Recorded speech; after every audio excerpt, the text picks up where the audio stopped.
Hello guys, तो आज हम आप लोग के बीच एक नई वीडियो लेकर आए हैं जिसको बोला जाता है नंबर सिस्टम। इसको हम पार्ट में मतलब पहले से लिख दें कि क्योंकि आप लोग का टाइम बचे और हम लोग हमारा लिखने का भी टाइमिंग बचे, तो हम आपको कुछ और बेसिक इसमें समझा सके।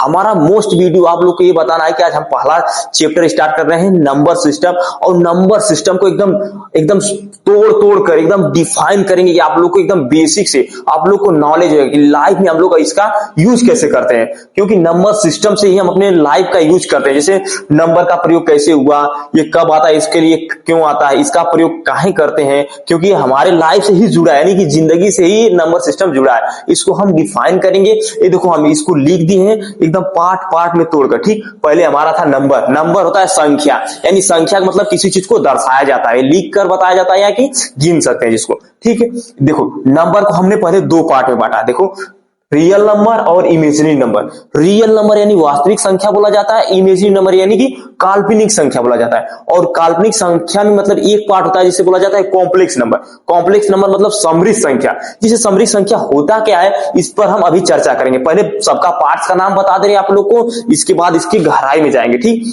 अब देखो फिर ये दो पार्ट्स हो गए, फिर आते हैं रियल नंबर। रियल नंबर में भी दो पार्ट्स होते हैं। कौन पार्ट्स होता है? रेशनल नंबर होता है जिसे बोला जाता है परिमेय संख्या बोला जाता है, और एक होता है इरेशनल नंबर जिसे बोला जाता है अपरिमेय संख्या बोला जाता है। जिसे परिमेय संख्या सब बोल देते हैं, पी अपान की बटे के रूप में लिखते हो तो परिमेय संख्या हो जाता है। लेकिन इसका प्रयोग कैसे करते हैं इसको हम डिफाइन करके बताएंगे आप लोग को।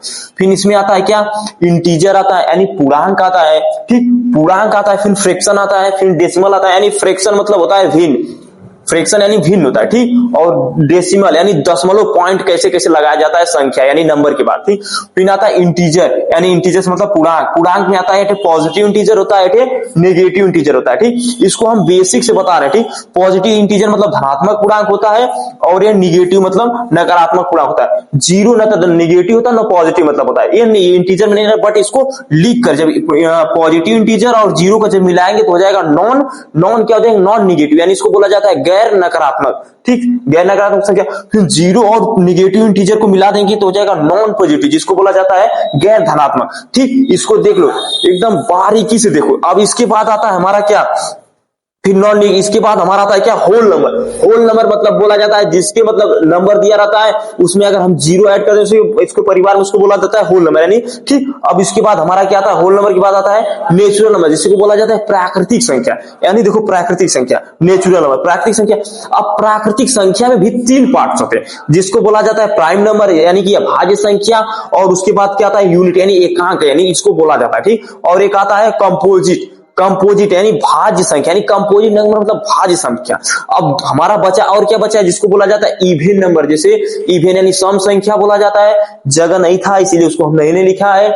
और एक बोला जाता है ऑड नंबर यानी कि ऑड यानी विषम संख्या। देखो उसको बारीकी से एकदम आप लोग के बीच में हम बताएंगे, लेकिन एक बात ध्यान देना, पहले हम रेशनल नंबर क्या होता है इसको बताएंगे, फिर इसके बाद हमारा इमेजिनरी नंबर इसके बारे में बताएंगे।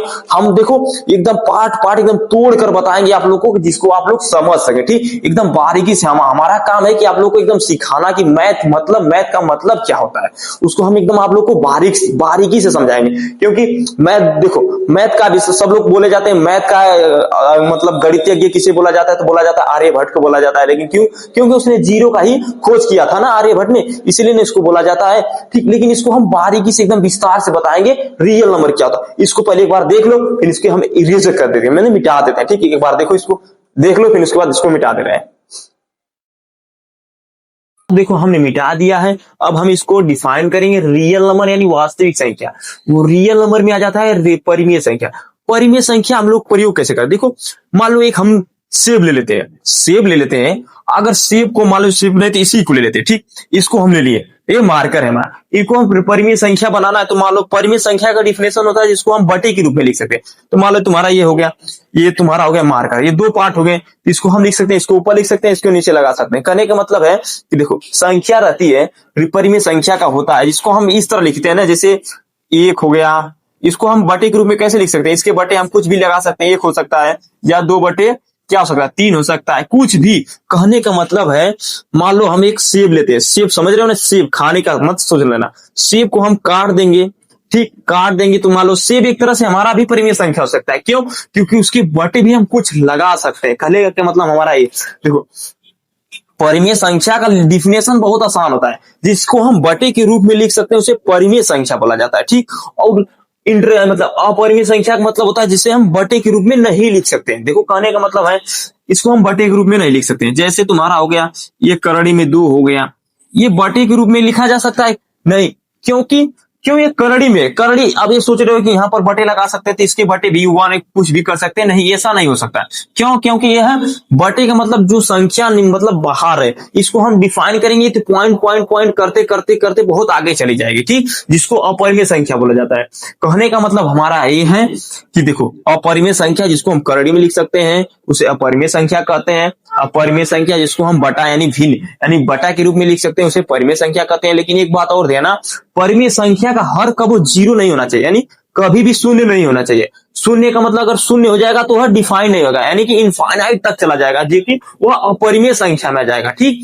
अब आते हैं इमेजिनरी नंबर। इमेजिनरी नंबर होता है क्या, यानी काल्पनिक संख्या, जैसे कि मतलब माइनस में दिया रहता है। जैसे हम इमेज कर सकते हैं कि जैसे कि कोई भी संख्या लेने जिससे होता है ना कि इमेज कर सकते हैं। जैसे करड़ी में हो गया हमारा क्या हो गया, करड़ी में -2 हो गया, ठीक, फिर -3 हो गया। इसको डिफाइन करने के लिए हम किसका प्रयोग करते हैं, इमेजिनरी नंबर। और इमेजिनरी नंबर में हमारा एक और मिलता है पार्ट, इसे बोला जाता है कॉम्प्लेक्स नंबर।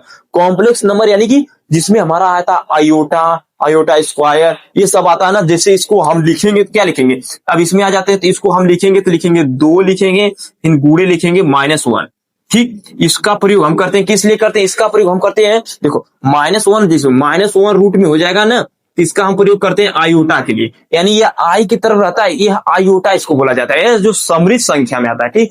इसका हम पार्ट्स में तोड़ तोड़ कर बताएंगे, ठीक। आयोटा अगर इसको मतलब डबल कर देंगे तो -1 तुम्हारा हो जाएगा, आयोटा का स्क्वायर हो जाएगा। कहने का मतलब है कि -1 रहेगा, करड़ी में -1 रहेगा तो इसको बोला जाता है आयोटा। अब -1 हो जाएगा तो आयोटा का स्क्वायर हो जाएगा, ठीक। इतना बात ध्यान देना, और इसकी बारीकी में और भी विस्तार से इसको बताएंगे, ठीक। लेकिन एक बात ध्यान देना, जो आप लोग को समझ में नहीं आएगी उसको कमेंट बॉक्स में कहना, उसको हम मतलब जल्द ही बताएंगे नेक्स्ट वीडियो में, ठीक। और एक बात और ध्यान देना, कहने का मतलब हमारा यही था, इसको और बारीकी से बताएंगे, इसके पार्ट्स को और हम विस्तार से मतलब समझाएंगे जो आप लोग समझ सके, ठीक। हम अब आपको नेक्स्ट वीडियो में इसके बारे में जल्द ही बताएंगे। वो अभी बहुत इंपॉर्टेंट क्वेश्चन था। हमने आपको पार्ट्स बताया, फिर रेशनल नंबर बताया, इमेजिनरी नंबर बताया, फिर क्या बताया, काल्पनिक नंबर, फिर कॉम्प्लेक्स नंबर, ठीक।